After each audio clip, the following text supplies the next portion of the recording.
Pemirsa apa kabar? Kini Anda tengah mengikuti laporan khusus akhir pekan. Tak kala para pekerja migran asal Indonesia di Taiwan menemukan kendala saat bekerja atau perselisihan dengan majikan, selain dapat mengadukannya kepada Departemen Ketenagakerjaan, kini juga dapat melaporkannya kepada Serikat Pekerja Migran Indonesia (SBIPT) yang diresmikan pada tahun lalu dan SEBIMA yang diresmikan pada tahun ini. Kedua serikat ini masing-masing memberikan layanan konsultasi hukum bagi pekerja sektor informal seperti perawat dan pekerja pabrik industri manufaktur, serta memperjuangkan lebih banyak lagi hak-hak yang seharusnya dimiliki oleh para pekerja migran asal Indonesia. Seorang PMI di Taichung dianiaya majikannya 2 tahun lalu. Ia dipukul, gajinya dipotong, dan dibatasi gerak-geriknya. Kasus ini baru terungkap saat agensi melakukan kunjungan dan menemukan kejanggalan. Selain melapor ke Departemen Ketenagakerjaan saat mengalami penyiksaan, eksploitasi, dan perlakuan yang tidak adil, banyak pekerja migran yang tidak tahu bahwa mereka sebenarnya bisa menyampaikan keluhan kepada dua serikat PMI di Taiwan. Ibu tahu nggak ada serikat yang namanya Serikat Buruh Industri Perawatan Taiwan? Saya tidak tahu. Mungkin di masa depannya ada kepikiran untuk bergabung apa enggak? Saya pikir-pikir dulu lah bagaimana ke depannya nanti. Kantor yang berada di sekitar stasiun Taipei ini digunakan oleh dua serikat PMI. SBIPT merupakan sebuah serikat bagi para pekerja industri keperawatan yang didirikan akhir tahun lalu dengan total anggota 70 orang saat ini. Kantor ini juga menjadi sarana berkumpul para anggota serikat di hari libur guna membahas isu ketenagakerjaan, termasuk konflik antara pekerja dan majikan.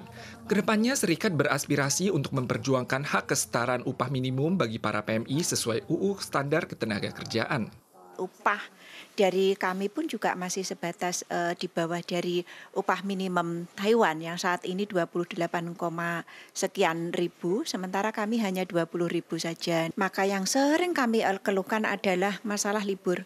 SBIPT mengunjungi Kementerian Ketenagakerjaan akhir tahun lalu dan mengajukan 380 petisi dari PMA yang menuntut agar gaji PMA sektor keperawatan dinaikkan hingga mencapai standar upah minimum di Taiwan yang saat ini telah mencapai $28.590.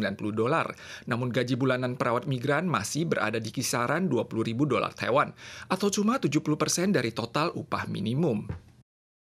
Baru dibentuk awal tahun ini dengan jumlah anggota 30-an orang, SEBIMA merupakan serikat lainnya yang berdedikasi untuk memperjuangkan hak PMI sektor manufaktur. Ignas Purwanto selaku ketua serikat menyampaikan, selain menjadi media informatif, edukatif, dan rekreatif, serikat juga berperan sebagai mediator antara PMI dan pemerintah Taiwan, serta membenahi sistem keagenan yang dinilai bermasalah.